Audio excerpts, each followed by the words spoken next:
आज हम आए थे, हम चाह रहे थे कि chief justice Islamabad high court से हमारी मुलाकात हो, क्योंकि 2-3 दफ़ा जो है मैं ख़ुद आ चुका हूँ और तकरीबन 1.5-1.5 घंटा और 2-2 घंटे इंतज़ार करने के बाद हमें उनके चैम्बर में अलाउ नहीं किया जाता था और हमारी मुलाकात उनसे नहीं हो पाती थी।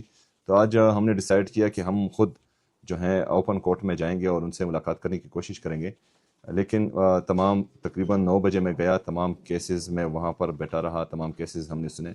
आखिरी केस के मौके पर मैं बाहर बैठा, हमें बैठा हुआ था, मैं खड़ा हुआ एक ख़ास एरिया में। उसके बाद जो है जैसे ही केस ख़त्म हुआ और तमाम केसेस की सुनवाई ख़त्म हुई तो मैं रोस्टम पर गया और वहाँ पर रमज़ान में रोज़े की हालत में मैंने अस्सलाम वालेकुम जज साहब को कहा, लेकिन बदकिस्मती से उन्होंने सलाम का जवाब भी नहीं दिया और वो सुनकर अनसुना कर दिया और चले गए। अभी मैं गई थी, टीबी लगी हुई थी, वहां अंदर जाके खड़ी हुई हूँ जज साहब से बात करने के लिए। हालांकि आपको पता है ना, हमारे हर इंसान जज के सामने खड़ा होके मुतालबा कर सकता है।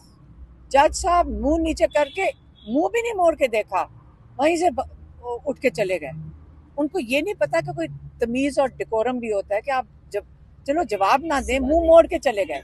आप जवाब दें। एक पिटिशनर आता है, सवाल करता है आपसे, सिर्फ जज साहब कहा है, मुंह नीचे करके सलाम, वालेकुम सलाम भी नहीं, वहां से जवाब दिए बगैर चले गए। हम इस नतीजे पर पहुंचे और ये रिजल्ट अदर से न्यूज़ लेकर आए चीफ जस्टिस साहब के ऑफिस से कि कल सुबह समात के लिए ये हेयरिंग्स लग रही हैं।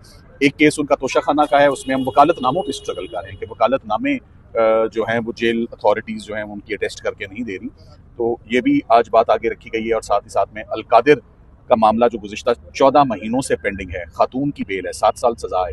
इमरान खान साहब की आंख की सिचुएशन आपके आगे है, मगर अच्छी बात यह है कि फाइनली कल सुबह better sense has prevailed, the cases have been fixed for tomorrow morning. Thank you very much. आज केसेस लग चुके हैं, जी, क्या उम्मीद हमें कर ये रहे हैं? बताया रमजान से गया, पहले खान साहब की रिहाई हो सकती है? देखें मैं हमेशा एक ही मौक़िफ़ अपनाया है, ना सिर्फ बात की है, हमने उसको करके भी दिखाया है। आप केस लगाएंगे तो हम केस खत्म कर देंगे इंशाल्लाह। केस लगने की देर होती है, केस खत्म हो जाता है। केस दोनों केसेस आधे घंटे से ज्यादा नहीं है, सारा मामला ही खत्म हो जाए, 1 घंटे में ये केसेस खत्म हो जाएं। अगर ये केसेस नहीं रहे ना सर, क्या वजह है?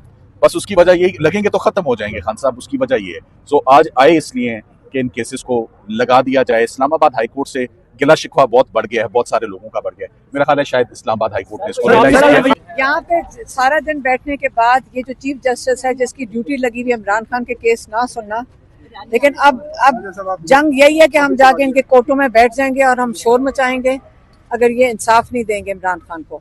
इनको शर्म आनी चाहिए कि 11 महीने से इसने रोका हुआ है। क्योंकि और एतजाज एहसन की बात जरूर आप सुने, उन्होंने यही कहा है कि जो जजेस जिन्होंने नाजायज सजाएं इमरान खान और बाकी लोगों को दी हैं, इनके ऊपर क्रिमिनल केस बनने चाहिए, इनको जेलों में डालना चाहिए। और जो प्रोसिक्यूशन की तरफ से आए थे उनको भी, उनके ऊपर भी क्रिमिनल चार्जेस बनने चाहिए और उनको भी जेलों में जाना चाहिए, क्योंकि ये क्रिमिनल हैं जिन्होंने झूठे केसेस बना के उनके ऊपर सजाएं भी दे दी हैं। और इस वक्त ये जज मेरे ख्याल में इसलिए डरता है, इसको पता है कि जिस दिन ये केस सुन लिया उसको इंसाफ देना पड़ेगा, बुशरा बीबी को भी, इमरान खान को भी। डर रहा है कि फिर ये इतनी बड़ी क्राइम कमिट करेगा अगर ये ना उनको रिहाई दे, कि ये डरते मारे केस ही नहीं लगाता। अब हमें कहा गया है कि कल सुबह को नहीं, डीबी में 12 बजे, डीबी में 12 बजे अलकादर भी और तोशाखाना दोनों। अब एक और बात बता दो, इमरान खान के पारो फटानी, वो हम जाती हूँ मैं एटीसी, अब हम क्या कर रहे हैं? वहां जाके कहती हूँ जज साहब जरा ये भिजवा दें, साइन करवा दें इमरान खान के, जज साहब ये साइन करवा दें। वहां से पारो फटानी भेजी जाती है जेल के पास और वो भेजते हैं, भिजवाते हैं एटीसी के जज अमजद, और बगैर साइन, वहां कोई नहीं साइन करवा के देता, साइन ही नहीं होती है। तो ये किस किस्म का निज़ाम है कि एक जज भी भेजे तो वहां का वो जेल वाला फैसला करता है कि इमरान खान की पावर ऑफ अटर्नी देनी नहीं है, ताकि इमरान खान का यहाँ पे तोशाखाना 2 के लिए बेल अप्लाई ना कर सकें। ये गेमें डाली हुई हैं, हम तंग आ रहे हैं इन चीज़ों से, बस बहुत हो गया है। अब हम ये, आप कहते हैं ना कि इसके अगला स्टेप होगा, अगला स्टेप हो जाएगा जब हमने तो इतनी तमीज़ और शराफत से यहाँ पे आके चुप करके MNAs, MPA, सेनेटर सब आके बैठते हैं, तो इसके बाद शराफत कहाँ तक जाएगी? फिर शराफत से हम बाहर बैठ जाएंगे और यहाँ से उठेंगे नहीं, फिर क्या करेंगे?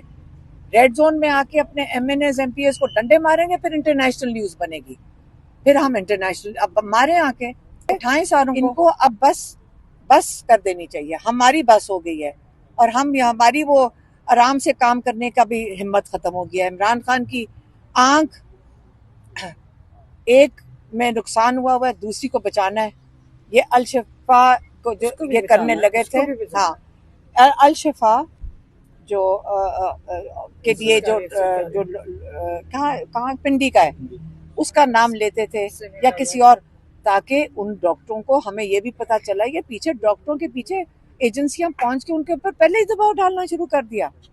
ये पहले उनके फोन बंद करवाती हैं, पता नहीं उनके ऊपर क्या धमकियां देती हैं।